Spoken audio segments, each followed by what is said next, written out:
இல்ல அது எனக்கு தெரிஞ்சு உள்ள இன்வெஸ்டிகேஷன் முடிச்சு வெளில வர கை காட்டுறதை வச்சு உள்ள ஒன்றும் நடக்கலன்னு அர்த்தம் இல்ல. அவர் சோகம் வர்றதுனாலே உள்ள ரொம்ப வேற மாதிரி ட்ரீட்மெண்ட் அப்படின்னு கிடையாது. நார்மலா இருக்கிறவங்க கேஷுவலா வெளில வருவாங்க. அரசியல்வாதிகள் பல இடத்துல பார்த்துருப்பீங்க, லஞ்சம் ஊழல் வழக்கில் அரெஸ்ட் பண்ணி போகும்போது எப்போ இல்லாத ஓவரா சிரிப்பாங்க, கையை பயங்கரமா ஆட்டுவாங்க. பார்த்துருக்கீங்களா? நார்மலா அரெஸ்ட் பண்ணிட்டாங்க, நான் நீதி வென்றது பார்த்துக்கலாம்னு சொல்லுவாங்க. எல்லாம் கை ஓவரா ஆட்டும் போது தெரியும் அப்ப ஏதோ பிரச்சனை இருக்குன்னு. பப்ளிக் சொல்றாங்க விளாத்திக்குளத்துல ஒரு பெண்ணை ரேப் பண்ணி மர்டர் பண்ண விஷயத்துல இன்னும் போஸ்ட்மார்ட்டம் ரிப்போர்ட் வரல. அப்போ ஒரு சர்ச்சைக்குரிய ஒரு குற்றம் நிகழ்த்தப்பட்ட ஒரு பாடியை போஸ்ட்மார்ட்டம் பண்றதுக்கு இத்தனை நாள் ஆகும்போது 41 பேர் ஸ்டாம்பீட் பண்ண பேரை எத்தனை பேர் நீங்க எப்படி எத்தனை நாள் ஆகியிருக்கும் நீங்க பண்றதுக்கு? இது ஒண்ணு சும்மா ஃபார்மாலிட்டிக்கு பண்றது இல்லை. அதனாலதான் விளையாட்டா சொல்லுவாங்க ஜெயலலிதா மட்டும் ஆட்சிக்கு வந்தா எல்லா பக்கத்து ஸ்டேட்டுக்கு போயிடுவாங்கன்னு. ரவுடிங்களா பக்கத்து ஸ்டேட் ஏன் போறாங்கன்னா, இங்க இருந்தா நம்மளால 2 நாள் மேல இருக்க முடியாது, உள்ளதான் போயிடணுன்றதால பக்கத்து ஸ்டேட் போவாங்க. ஆனா டிஎம்கே எப்பெல்லாம் ஆட்சிக்கு வருதோ பக்கத்து ஸ்டேட்ல இருந்து உள்ள வருவாங்க. போலீஸை ₹1 கூட மதிக்கிறது இல்லை டிஎம்கே காரங்க. அதனாலதான் போலீஸ்காரங்களுக்கு மரியாதை இல்லை. தனசேகரன் ஒரு எம்சி, ஒரு கவுன்சிலர், அவரோட பேரை ஒரு பையனல்ல காரை ஏற்றிட்டு திருப்பி ரிவர்ஸ் வந்து ஏற்றிட்டு போறாரு. ஒரு கவுன்சிலர் பேரை, மந்திரி பேரை, மந்திரி மச்சான் எல்லாம் விட்டுருங்க, கவுன்சிலரோட பேரை. இது இப்படி போயிட்டு இருக்குது. என்ன காரணம்? என்னோட கொடியை நீ டச் பண்ற அளவுக்கு அவனுக்கு எங்கந்திரா திமிர் வந்தது. கலெக்டர் வர சொல்றாரு, நாய் அப்படிதான் பேசினார். எடுத்த வார்த்தையே போலீஸ் வந்து, சார் கொஞ்சம் மரியாதை பேசுங்க, உனக்கு என்னடா மரியாதைன்னு ஒரு வீடியோ ஃபுல்லா வந்தது. ஒவ்வொரு திமுக காரனும் பேசுறத பாருங்க. முந்தானத்துக்கு கூட ஒரு வீடியோ பார்த்தா ஒரு பையன் போய் காரை இடிச்சுட்டு நியாயம் கேட்டுருக்கான். நேரம் ஒரு திமுக காரர் வராரு. அந்த பையன் கேட்குறான், அண்ணா வந்துட்டீங்க நாங்கள் நியாயம் கேளுங்கன்னா, டக்குன்னு திரும்பி ஒன்னதான்டா கேட்கணும் அப்படின்னு அவனை கெட்ட வார்த்தையில திட்டி ஒழுங்கா வண்டி எடுத்துட்டு போயிடு, இல்லைன்னா உனக்கு இங்க இருக்க மாட்டேன், என்ன பஞ்சாயத்து பண்ண வந்தீங்க, நீங்க பெரிய மனுஷன், நான் இப்படி தானே பண்ணுவேன்றாரு. இந்த மாதிரி ஒரு வீடியோவை நீங்க ஏடிஎம்கேல காட்டுங்க. ஸ்பெக்ட்ரம் தமிழ் நேயர்களுக்கு வணக்கம். நம்மோடு தமிழ்நாடு பாரதிய ஜனதா கட்சியினுடைய வழக்கறிஞர் பிரிவு தலைவர் மதிப்பிற்குரிய ஐயா குமரகுரு இருக்கிறார். பேசலாம் சார். வணக்கம். வணக்கம். செந்தில் பாலாஜி அவர்கள் சிபிஐ விசாரணைக்காக டெல்லி சென்று வந்திருக்கிறார். உள்ளபடியே அங்கு என்ன நடந்தது சார்? யூக செய்திகளாக இல்லாமல் என்ன நடந்திருக்கும், ஏதாவது தகவல்? எனக்கு யூகம் தான். நானும் அங்க சிபிஐ ஆஃபீஸில் நானும் உட்காந்து வேலை செய்யல. என்ன நடந்திருக்கும் அப்படின்னு கேட்டா நிறைய விஷயங்கள் எல்லாம் கேட்கறாங்கன்னா, ஏன் செந்தில் பாலாஜி கூப்பிட்டாங்க, செந்தில் பாலாஜி கூப்பிடும்போது அவரையே இப்படி கூப்பாடு போடுறாரு, என்ன காரணத்துக்காக செய்யறாரு, என்ன மட்டும் ஏன் கூப்பிடுறீங்கன்னு ஏன் சொல்றாரு, சட்டத்துல இடம் இருக்கா, இது மாதிரி கேள்விகள் எல்லாரும் கேட்கறாங்க. பொதுவா எல்லாரும் கேட்கறது என்னன்னா, இன்வெஸ்டிகேட்டிங் ஏஜென்சி அந்த ஆஃபீஸர் இருக்காரு பாருங்க, அவரோட ஸ்கோப் வந்து வாஸ்ட். அவருக்கு இதுதான் லிமிட்னு கிடையாது. இங்கே தான் பேசணும், நீங்கள் கரூரில் தான் விசாரிக்கணும், சென்னைக்கு வரக்கூடாது, டெல்லியில் தான் விசாரிக்கணும், கரூருக்கு போகக்கூடாது, இது மாதிரி எதுவுமே ரெஸ்ட்ரிக்ஷன் கிடையாது. சுப்ரீம் கோர்ட் நினைச்சாலும் தலையிட முடியாது. சுப்ரீம் கோர்ட் கூட இன்வெஸ்டிகேஷன்ல நீ ஒரு அரெஸ்ட் பண்ணு, நீ ஒரு அரெஸ்ட் பண்ணாத, யாரை கேட்டு ஒரு அரெஸ்ட் பண்ணுன்னு கேட்கறதுக்கு யாருக்குமே பவர் கிடையாது. Power waste. அந்த அந்த ஐஓர்னு சொல்லுவாங்கல்ல, இந்த ஆஃபீஸர், அவருக்கு அந்த மாதிரி ஒரு வாஸ்ட் பவர் இருக்கும்போது அவர் கேன் டிராவல் எனிவேர், எப்படின்னா கூப்பிடலாம். செந்தில் பாலாஜி கூப்பிடலாம். கூப்பிட்டுட்டு சரி நீங்கள் போங்க, உங்கள்கிட்ட ஒன்றும் உங்கள் மேலே ஒன்றும் குற்றச்சாட்டு ஒன்றும் சரியா இல்லை, போங்க அப்படின்னு அனுப்பிச்சிடலாம். யாரை கிட்ட என்ன கூப்பிட்டீங்க, என்ன எதுக்கு திருப்பி அனுப்புறீங்கன்னு கேட்க முடியாது. நாளைக்கு உங்களை கூப்பிடலாம். உங்களை கூப்பிட்டு கரூர் பற்றி உங்களுக்கு ஏதாவது தெரியுமா அப்படின்னு கேட்டாங்க வச்சுங்களேன், யாரை கிட்ட சார் என்ன கூப்பிட்டீங்கன்னு கேட்க முடியாது. எனக்கு ஒன்றும் தெரியாது சார்னு சொல்லணும். அப்படியா, சரி போ அப்படின்வாங்க. ஏன்னா ஒரு முகாந்திரம்ல உங்களை கூப்பிட மாட்டாங்க. யாரோ ஒருத்தர் உங்கள் பேரை சொல்லியிருக்காங்க, இல்லை இன்வெஸ்டிகேஷனில் உங்கள் பேர் ரிவீல் ஆயிருக்கு, அப்போ உங்களை கூப்பிடுறாங்க. கூப்பிடும்போது நான் போகிறேன் போல, நான் போய் சொல்கிறேன் சொல்லலை இதுதான் சொல்ல முடியுமே தவிர, என்ன கூப்பிட்ட பக்கத்து வீட்டுக்காரன் ஏன் கூப்பிடல, அந்த கட்சிக்காரன் மட்டும் ஏன் கூப்பிடலன்னு சொல்கிறதுக்கு யாருக்குமே அதிகாரம் கிடையாது. அப்புறம் சொல்கிறதுனாலே ஒரு பதட்டப்படுறதுனாலே எனக்கு இன்னும் டவுட்டாக தான் இருக்குது, என்னமோ இன்கிரிமினேட்டிங் ஏதாவது இருக்குமோன்னு தெரியல. ஆனால் இதுக்கு முன்னாடி விசாரிச்ச எல்லா அந்த விட்னஸ் சொல்லுவாங்கல்ல, அவங்க விட்னஸஸ் யாராவது ஒருத்தர் கொஞ்சம் சொல்லியிருக்கலாம். அது எக்ஸ்கிரிமினேட்டிங், அதாவது குற்றம் இல்லாமல் இருந்திருக்கலாம், இன்கிரிமினேட்டிங் சொல்லக்கூடிய குற்றம் உள்ளதாகவும் இருந்திருக்கலாம். அது அந்த ஐஓ தான் முடிவு பண்ணுவார் இது குற்றமா இல்லையான்னு. குற்றம் இல்லாத இருக்கும்போது அவரை கராபரேட்டிங் விட்னஸா, அவர் ஏற்கனவே சொன்ன விட்னஸுக்கோட எவிடன்ஸுக்கு கராபரேட் பண்ற மாதிரி, இவரை கூட சேர்த்து ஒத்து போற மாதிரி இவர் வச்சுக்கலாம். இல்லை இவர் அக்யூஸ்டா சேர்க்கறதுக்கு ஒரு பவர் உண்டு. எல்லாமே விசாரணை அடிப்படையில் தான். விசாரணையிலேயே என்ன கூப்பிடக்கூடாது, நான் என்ன தப்பு பண்ணேன்னு கேட்கிற பவர் யாருக்குமே கிடையாது. விஜய் அவர்கள் இதுக்கு முன்னாடி 3 முறை சிபிஐ ஆஜராயிருக்காரு சார். இப்ப அவர் வந்து வெளிப்படையில பொதுவெளியிலேயே சில விஷயங்கள் சொல்லியிருக்காரு, சிபிஐ விசாரணையிலும் சொல்லியிருக்காருன்னு மாதிரி. தாவேகாவினுடைய உயர் பொறுப்பில் இருக்கக்கூடிய சிலருமே கரூர் சம்பவத்துக்கு செந்தில் பாலாஜி தான் காரணம் அப்படி சொல்லி ஓபன் ஸ்டேட்மெண்ட் வெளியிலையும் கொடுத்திருக்காங்க. சோ இவங்க ஒருவேளை சிபிஐ விசாரணையில விஜய் அவர்கள் செந்தில் பாலாஜியோட பேரை சொல்லியிருந்தாங்கன்னா அவங்களே கிராஸ் நீங்க ஏன் அவரை சொல்றீங்க அப்படின்ற மாதிரி கேள்விகள் கேட்டு மெட்டீரியல் எவிடன்ஸா அவங்க கொஞ்சம் எடுத்திருப்பாங்களா சார்? அதையே செந்தில் பாலாஜியோட விசாரணையில கிராஸ் பண்ணிருப்பாங்களா? நடந்திருக்கிற வாய்ப்பு இருக்கா? இல்லைங்க, நீங்க ஒரு விசாரணை நடக்கும்போது ஹியர்சே எவிடன்ஸ் சொல்லுவாங்களே, எனக்கு ஒருத்தர் சொன்னாரு, ஒருத்தர் கேள்விப்பட்டேன் அப்படி கூட சொல்லலாம் நீங்க. ஆனா எவிடன்ஸ்ல அட்மிசிபிள் கிடையாது, கோர்ட்ல நிக்காது. பட் இன்வெஸ்டிகேஷன் ஸ்டேஜ்ல வந்து சார் அந்த கொலையை ஒருத்தர் பார்த்தாருன்னு என் ஃப்ரெண்டு ஒருத்தர் சொன்னார் சார்னா ஹியர்சே. இவர் பார்க்கல, இவருக்கு இன்னொருத்தர் சொல்லி தான் அவருக்கு தெரியும். ஆனா அது கோர்ட்ல எடுபடாது. ஓகே. ஆனா இன்வெஸ்டிகேஷன்ல ஏ வந்து சொல்றாரு, சார் என்னோட ஃப்ரெண்டு பி அந்த கொலை நடக்கும்போது சி இருந்ததா சொன்னான் சார் அப்படின்னு வச்சுங்களேன். நீயே ஏ, நீ பி, சி எல்லாம் அப்படி சொல்ல மாட்டாங்க. சியை கூப்பிட்டுருவாங்க. ஓகே. சியை கூப்பிட்டு விசாரிப்பாங்க. ஆமா சார் நான் இருந்தேன் சார் அங்கன்னாங்கன்னா, அப்ப ஏ விட்டுட்டு பிஏ கூப்பிட்டு நீ சொல்லு, ஆமா சார் நான் பார்க்கும்போது இவரும் கூட இருந்தாரு அப்படின்ற எவிடன்ஸ் கொண்டு வராங்க. ஸோ அதனால சொல்றேன், இன்வெஸ்டிகேஷன்ல வந்து இங்கதான் நிக்கணும், இங்கதான் நிக்க கூடாதுன்னு கிடையாது. எங்க ஒன்னா he can travel. அதுல செந்தில் பாலாஜி பத்தி என்ன சொன்னாங்க, ரசிகர்கள் என்ன சொன்னாங்க, இவர் விஜய் என்ன சொன்னார், இதெல்லாம் எனக்கு தெரியாது. ஆனா ஒருத்தரை கூப்பிடும் போதே ஏதோ ஒரு விஷயத்தோட ஒண்ணு அவர் மேல குற்றத்துக்காக கூப்பிட்டுருக்கலாம், இல்லைன்னா ஏற்கனவே ஒரு விட்னஸ் சொன்னதை இவர் இன்னொரு விட்னஸா இவரை கூப்பிட்டுருக்கலாம். விட்னஸா அக்யூஸ்டான்றது வந்து ப்ரொரோகேட்டிவ் ஆஃப் ஐஓ தான், இன்வெஸ்டிகேட்டிங் ஆஃபீஸர் தான். நம்ம யாரும் அதில் சொல்ல முடியாது. அவர் ஒரு விட்னஸ் அக்யூஸ்டா மாத்தலாம், அக்யூஸ்ட் விட்னஸா மாத்தலாம். இப்போ இன்ஸ்டிடியூட் நடந்த போது வந்த தகவல்களும் யார் யார் என்னென்ன நடந்துட்டாங்க அப்படின்றத நமக்கு இன்னும் மறக்கல சார். 41 பேர் மரணம் செய்தி தெரிஞ்ச உடனே கார்ல வந்துட்டு அந்த கட்சியினுடைய பேனர் இருக்கு சார், அவங்க வச்சு அதை கட்டிட்டே வர்றாங்க, லைவ் டெலிகாஸ்ட் பண்றாங்க. ரெண்டாவது தண்ணி பாட்டில்லாம் அந்த கட்சியினுடைய பேர் இருக்கு. ரெண்டாவது 41 பேருக்கு போஸ்ட்மார்ட்டம் எப்படி பண்ணாங்க அப்படின்றது இருக்கு. ஆம்புலன்ஸ் ஓட்டுநர்களுக்கு பணம் பே பண்றதாக ஸ்கிரீன்ஷாட் அப்பவே எல்லாருமே வந்து சார். சார் இது எல்லாமே வந்து நீங்க சொன்னது போல சொன்னாரு அப்படிங்கறத தாண்டி ஒரு எவிடன்ஸாக மாறுவதற்கும் இதற்கான விளக்கத்தை அவர்கிட்ட கேட்டிருப்பதற்கான வாய்ப்பும் இருக்குன்னு நினைக்கிறீங்களா? இப்ப நீங்க சொல்றதை வச்சு நான் சொல்றேன், எனக்கு தெரியல. ஒருவேளை ஆம்புலன்ஸ் டிரைவருக்கு வந்து பணம் கொடுத்ததா சொன்னாங்களா, அந்த ஆம்புலன்ஸ் டிரைவரை கூட்டு விசாரிப்பாங்க. உனக்கு பணம் வந்ததான்னு கேட்டேன். ஆமா சார் வந்தது, ஆனா யார் கொடுத்தாங்கன்னு எனக்கு தெரியல, எனக்கு ஜிபேல வந்தது சார், இந்த நம்பர் இருந்து வந்தது சார் அப்படின்னாங்க. அந்த நம்பர் ஆளை கூப்பிட்டா யார் சார் சொன்னதுன்னு கேட்டா எனக்கு தெரியாது சார், திமுக கட்சிக்காரர் ஒருத்தர் கொடுத்தாரு அப்படின்னு சொல்லியிருந்தாங்கன்னா ஆட்டோமேட்டிக்கா இந்த லைன் எங்க லீட் ஆகும்னா நேரா செந்தில் பாலாஜி தான் போகும். ஸோ அதனால யார் என்ன சொன்னாங்கன்றது ஐயோக்கு தான் தெரியும். ஆனால் நீங்க சொல்ற எல்லா விஷயமே ஒரு ப்ரூடென்ட், ஒரு சாதாரண ஒரு ஜென்ரல் பப்ளிக் என்ன நினைப்பாங்கன்னா, அது நம்ம அப்ப சொன்னோம் சந்தேகமா இருக்கு 41 பேருக்கு எப்படி பண்ணீங்கன்னு. அதுக்கு அவங்க என்ன சொன்னாங்கன்னா, ஒரே சமயத்துல 4 ஹாஸ்பிட்டல் வாடகை எடுத்துக்கிட்டோம், பக்கத்துல வந்து கான்ஃபரன்ஸ் நடந்த டாக்டர்ஸ் எல்லாம் நல்ல வேலை சேலத்துல இருந்தாங்க, அவங்கள கூட்டு வந்துட்டோம் எல்லாம் சொன்னாங்க, நல்லா இருந்துச்சு. ஆனா இன்னைக்கு அது உண்மை இல்லை, அப்படி உண்மை இருக்க முடியாதுன்றது சாதாரண ஒரு பப்ளிக் சொல்றாங்க. விளாத்திக்குளத்துல ஒரு பெண்ணை ரேப் பண்ணி மர்டர் பண்ண விஷயத்துல இன்னும் போஸ்ட்மார்ட்டம் ரிப்போர்ட் வரல. அப்போ ஒரு சர்ச்சைக்குரிய ஒரு குற்றம் நிகழ்த்தப்பட்ட ஒரு பாடியை போஸ்ட்மார்ட்டம் பண்றதுக்கு இத்தனை நாள் ஆகும்போது 41 பேரு ஸ்டாம்பீட் பண்ண பேரை எத்தனை பேர் நீங்க எப்படி எத்தனை நாள் ஆகியிருக்கும் நீங்க பண்றதுக்கு? இது ஒண்ணு சும்மா ஃபார்மாலிட்டிக்கு பண்றது இல்லை. ஸ்டாம்பீடுக்கும் நீங்க வெட்டுறதுக்கும் வித்தியாசம் இருக்கு, கிழிந்த காயத்துக்கும் வெட்டு காயத்துக்கும் வித்தியாசம் இருக்கு. நீங்க ஒருத்தரை மிதிச்சிங்கன்னா அந்த சதை கிழியும், ஆனா ஒருத்தர் வெட்டினீங்கன்னா வெட்டு காயம் தெரியும். ஸோ இது ரெண்டுத்தையும் வித்தியாசம் கண்டுபிடிக்கிறது தான் போஸ்ட்மார்ட்டம்.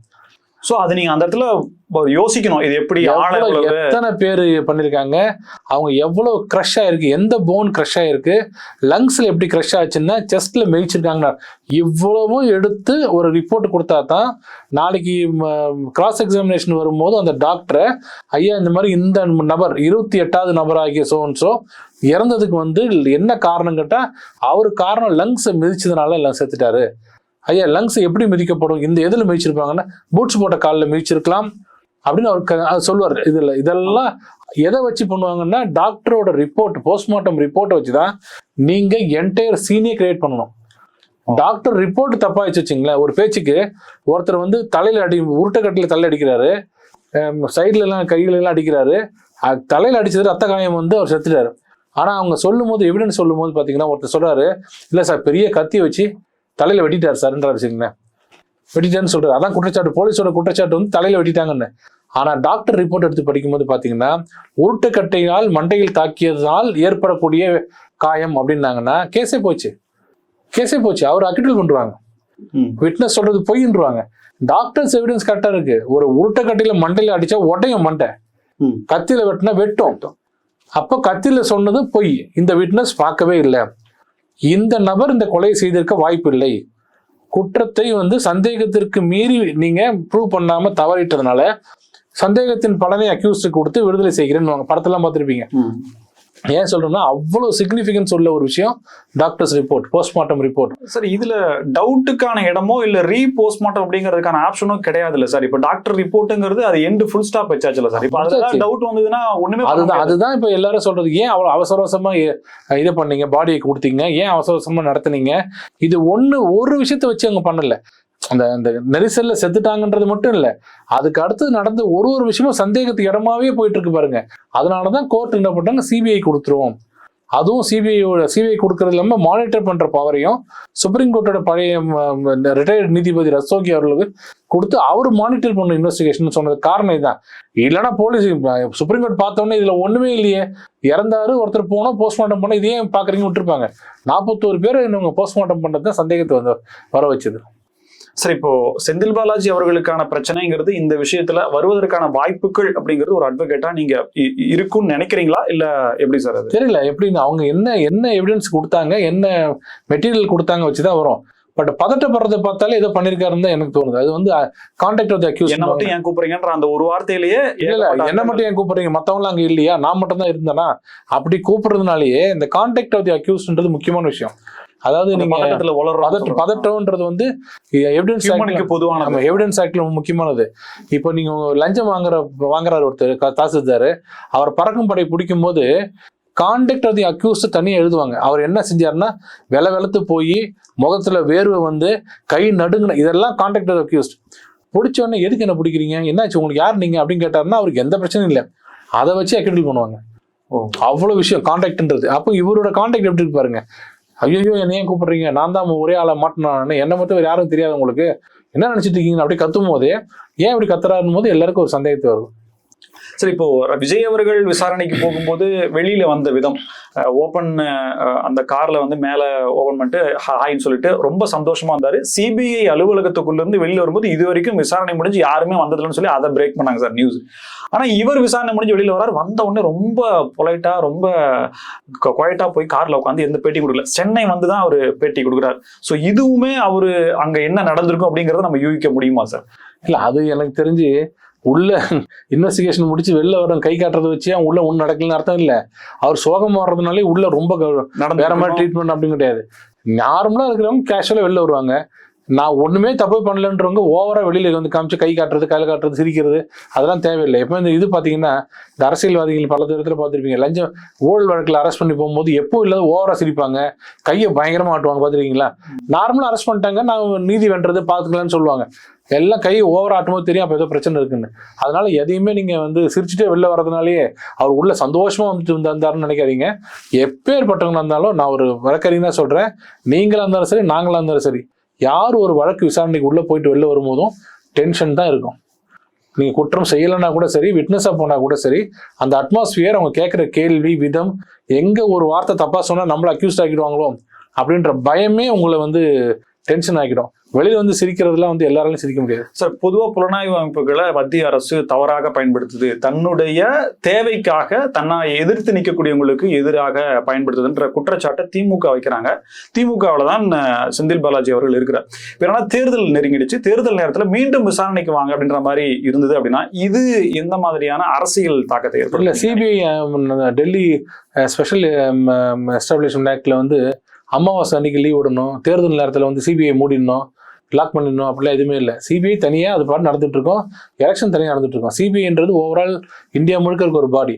தமிழ்நாட்டில் எலெக்ஷன் நடக்குதுன்றதுனால டெல்லியில் சிபிஐ லாக் பண்ணிடலாம், அது இல்லாமல் அங்கே விஜய் செல்வாக்கு அதிகமாக இருக்கு, அவர் அப்புறம் கூப்பிடலாம், அந்த மாதிரிலாம் இல்லை. அவங்க வேலையை அவங்க பார்ப்பாங்க, இவங்க வேலையை இவங்க பார்ப்பாங்க.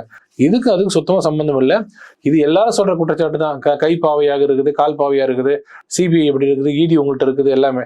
நீங்க அதெல்லாம் யோசிக்கிறவங்க, நான் ஒரே கேள்வி திருப்பி திமுககாரன் கேட்கிறேன், எங்கேயாவது ஒரு மணலம் குன்றிய ஒரு சின்ன பொண்ணு, அந்த பொண்ணு ரேப் பண்ணிட்டாங்கன்னு அப்பா அம்மா போய் சொல்லும் போது அதெல்லாம் எடுத்துக்க முடியாது. அப்பா அம்மாவே அடிக்கிற ஒரு போலீஸ் இருக்கு, அவங்க தான் கைப்பாவை.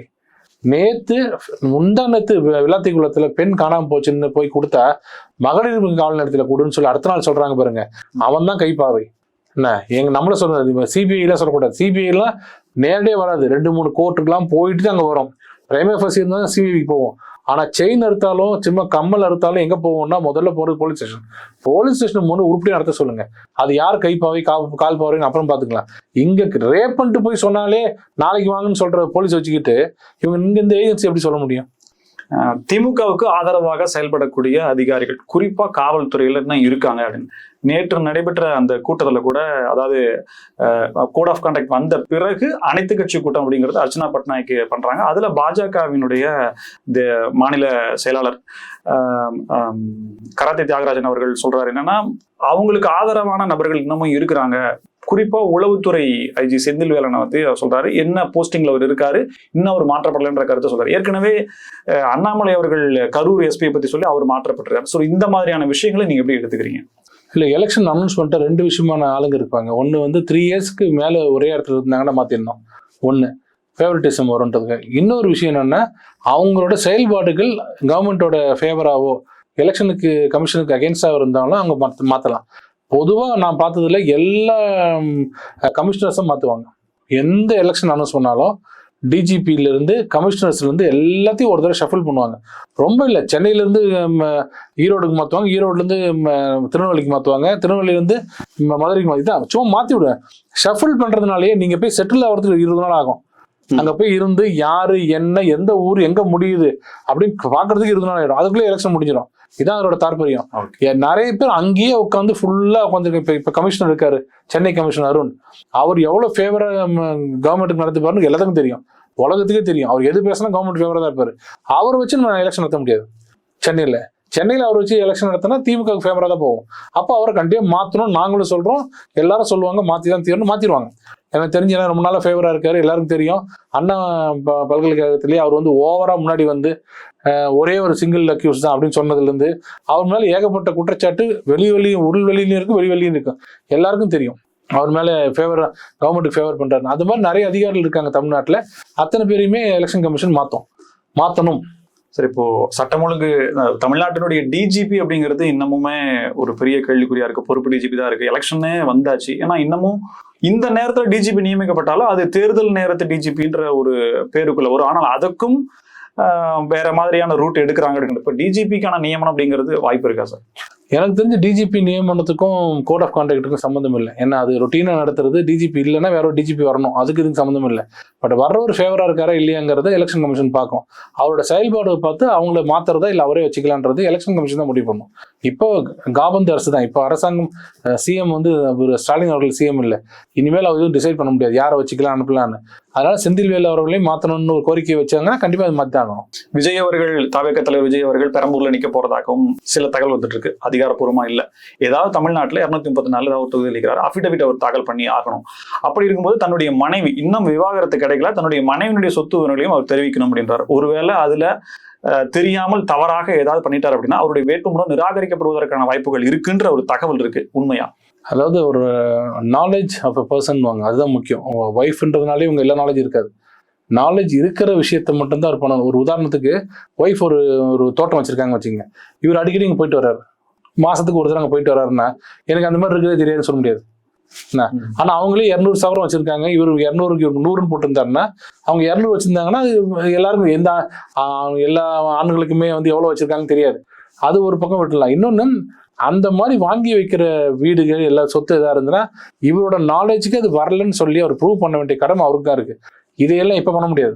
இப்ப நீங்க சொல்ற சொத்து எதையுமே அந்த எலெக்ஷன் கமிஷன் நடக்கும் போது தாசில்தார் அதெல்லாம் பண்ண முடியாது. தப்பு இருந்தா நீங்க எலெக்ஷன் பெட்டிஷன் தான் போடணும். எல்லாரும் தப்பா நினைச்சிருக்காங்க. அன்னைக்கு காலையில எழுந்திரிச்சு ஐயா வந்து இவருக்கு வந்து போயஸ் கார்டன் ஒரு வீடு இருக்கு மறைச்சிட்டாரு பாருங்கன்னு கேட்டா அதெல்லாம் அங்க ஸ்கூட்டிங்ல வராது.